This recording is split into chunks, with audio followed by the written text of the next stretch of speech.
Hey everyone, what's up? Daniel here and you're watching The Nurse Photographer. I would like to thank everyone for those who supported this channel and sa mga tao na sumusubaybay sa US journey ko. Actually, hindi ko inaakala na may susubaybay. Sa mga tao nag-message dyan sa interview date ko, finally ito na yon. And pasensya na kayo kung late na ako nag-film. And I think sakto lang kasi may friend ako na nag-message lang sa akin kakatapos lang ng interview date nila kahapon. And sinabi niya sa akin, no, dahil lang sa isang document na kulang automatic 221G sila. So, I will share with you her experience later, yung mga interview questions sa tinanong sa amin, and yung mga updated na documents sa hinihingi. Kasi may nagsisirculate na documents sa Facebook, sa social media, sa Telegram, ng sobrang daming requirements. So, hindi na siya ganun ka-updated. And kaya very important din from time to time nag-update tayo ng mga content na ganito para malesen yung mga, para lang hindi mo nadala lahat. No? Kung ano lang talaga yung hinihingi, yun lang. So, if you're interested and keep on watching. Tara! Our interview was scheduled on a Friday, 9:30 in the morning, and my wife and I arrived sa Rojas Boulevard ng 6:27 in the morning. Sobrang aga, nagpahatid kami sa sister ko, buti na lang available siya kasi mag-grab na sana ako pero buti na lang talaga available siya kasi syempre it's much more convenient na family member mo ang magdadrive sa'yo papunta sa isang milestone event ng buhay nyo. Anyway, yung mga pwede niyong pag-stayan sa harap ng US Embassy Manila is Army Navy, Coffee Bean, and Starbucks.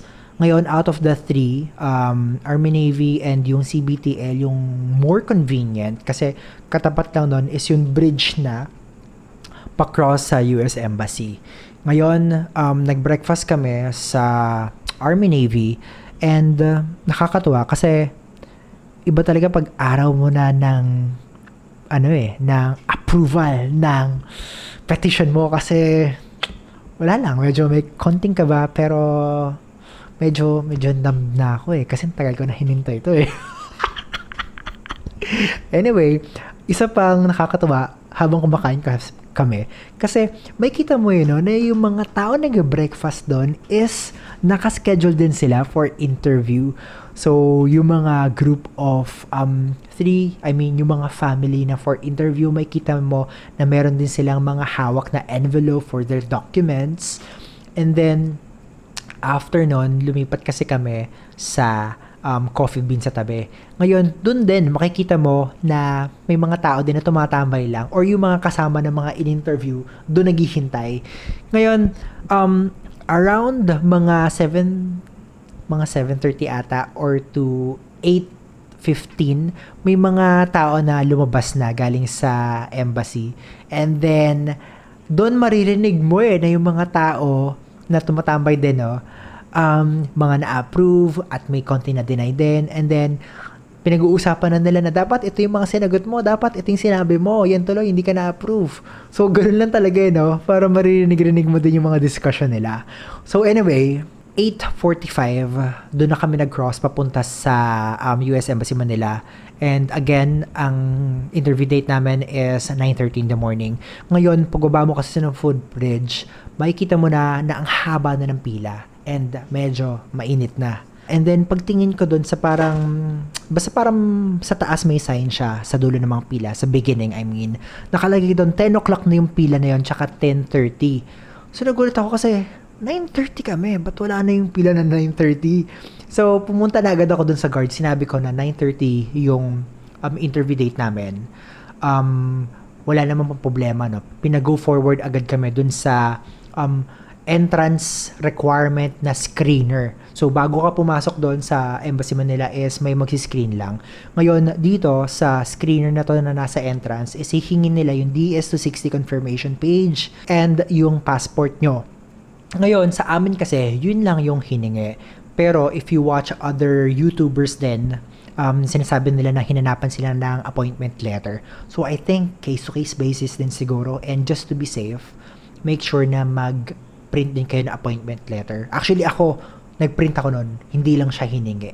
So, pag okay na kayo, lalagyan nila na sticker yung likod ng passports nyo and papakita ko rito sa screen. So, ayan, pag nalagay na nila yan, papasukin na nila kayo sa building. Ngayon, pagpasok nyo sa building, dadaan muna kayo ng X-ray machine. Ngayon, katulad sa airport and sa mga 5-star hotel, ngayon, naalala ko, may isang tao doon na yung ballpen niya is meron palang USB. So, pinalabas siya kasi kailangan i-dispose kasi may electronic. Ang alam ko lang na pwede mong dalihin na electronic sa loob is car keys nyo. So, isipin mo yon, ang hassle, no? Parang kakabahan ka ng konti. Kakapasok mo pa lang, pinapalabas ka na agad kasi may dala kang USB. So, again, sa mga may dalang ballpen na siguro medyo high-tech, make sure na walang electronic yon, no? So, after nun, papasukin na kayo sa building, no? And then, pagpasok mo doon, makikita mo, nandun pa rin yung Kodak na photo booth and yung canteen na not really serving food, biscuits lang tsaka soda. Ngayon yung photo booth doon, bata pa lang ako, nandun na yun, no? Nagulat ako kasi nandun pa rin yun. So it brings back memories. May mga bagay talaga no, na hindi nagbabago sa buhay. Parang katulad ng photo booth na Kodak na yon. Anyway, dadaanan mo lang yon. Pagpasok mo ng building, nasa left side is yung mga nag-a-apply for tourists, which is sobrang dami, no? And then sa right side naman yung mga immigrants. Yung ratio ng tourist versus immigrants, grabe, ang dami talaga. Haba ng pila sa tourist, grabe. So anyway, pagpasok nyo, papaupuin lang kayo. So during that time, may pila din kasi. Medyo konting pila lang naman sa mga immigrant. And then yung dependent ko is nag-restroom muna. Ngayon, tinawag na ako. Pero since yung dependent ko nasa restroom pa, pinauna muna ng mga tao nag-a-assist yung mga nasa likod ko. No? And then, siguro mga 5 minutes to 10 minutes din yon. And then also, grabe, may nag-hi sa akin doon, may nakakilala. Parang mukhang visa approved na yung tao eh. Kasi nakangiti, tapos naglalakad siya palabas. Tapos sabi, "There's photographer." Ngayon, sa taong yon, kung nanonood ka nito, pasensya ka na kung hindi kita masyado nabate. Kasi nakafocus ako sa mga question, no? Tsaka sa mga answer ko, kaya hindi kita masyado na-entertain. Pero again, pag nanonood ka, comment down below kung ikaw yon, usap tayo, message mo lang ako sa social media accounts ko. So anyway, pagdating ng dependent ko, pinaproceed na kami sa pre-screener, window number 57. Sa mata ko, para siyang Mexican-American. Pero sabi ng wife ko, Filipina daw siya. So, hindi ko na alam. Kasi yung English niya is so good. Yung accent niya is so good, no? Naniniwala ako na Mexican-Americana siya. Pero, anyway, pagdating niya sa pre-screener, may bibigay silang paper sa inyo na kailangan mong pirmahan at ilagay yung date. Sinasabi lang doon na na totoo yung mga documents na isasubmit mo or ibibigay mo sa kanila and totoo yung mga sasabihin mo sa kanya. Ayan. So, also itong mga documents na to, make sure meron kang extra na original copies kasi kukunin nila to sa'yo except sa visa screen. Okay, so if you're ready, ilagay nyo na to sa listahan nyo. So, ang hihingi ng document sa inyo is yung DS-260 confirmation page, yung passport, yung visa screen, isang original, isa lang talaga yung makuha mong original niyan, and isang photocopy. Ngayon, hindi to ibabalik sa inyo ng pre-screener, pero ibabalik sa inyo ng consul yung visa screen nyo later. Kaya, importante may photocopy ka kasi yun lang yung kukunin nila.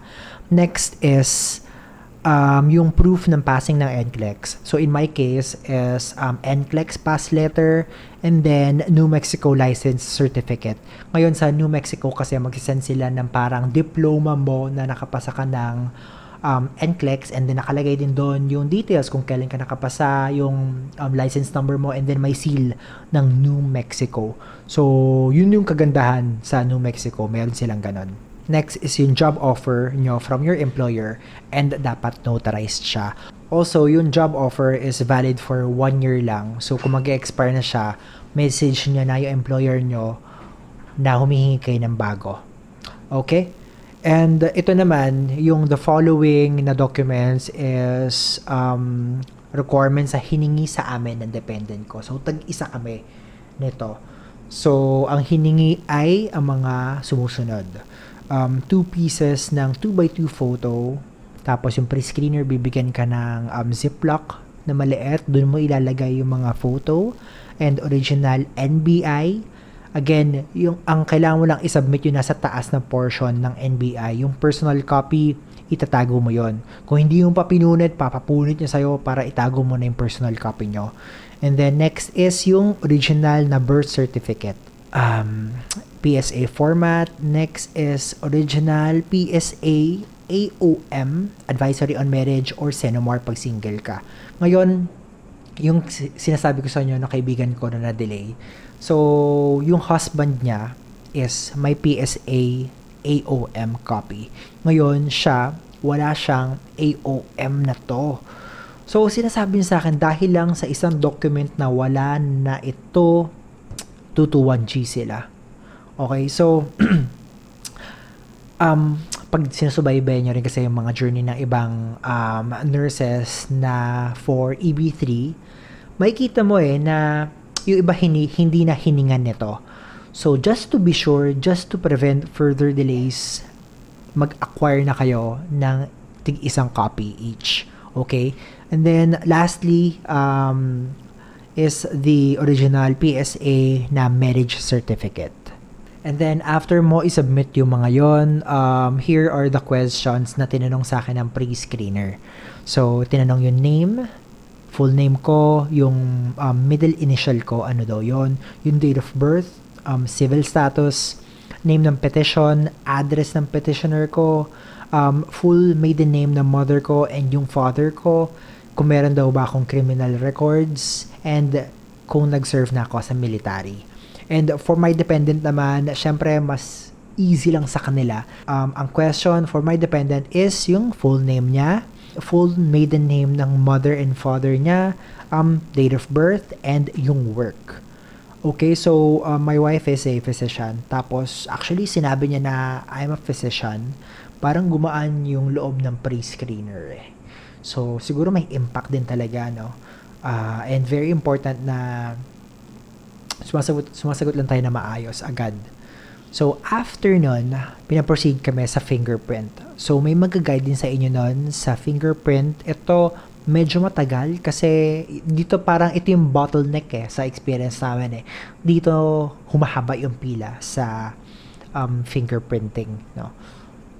Basta ganun din kung nag-apply kayo ng tourist visa before, same lang din yung process. Ngayon, after the fingerprint, pinaupo ulit kami and then we waited for 15 minutes. Ngayon, while waiting, pwede ka ulit mag-rest the room and habang nakaupo ka, no, maririnig mo yung mga tao na ini-interview, maririnig mo yung anong state sila, kung anong mga employer nila sa states, yung mga agency nila. Kasi syempre malakas yung mga boses nagkakarinigan talaga. So anyway, yung panahon na namin, tinawag na yung pangalan ko and then pinaproceed kami sa window number 68. Ngayon, ang nag-interview sa amin is Black American. Sobrang chill lang. Grabe. And to be honest with you guys, ako lang yung in-interview. Yung wife ko, wala. Chill lang din talaga siya.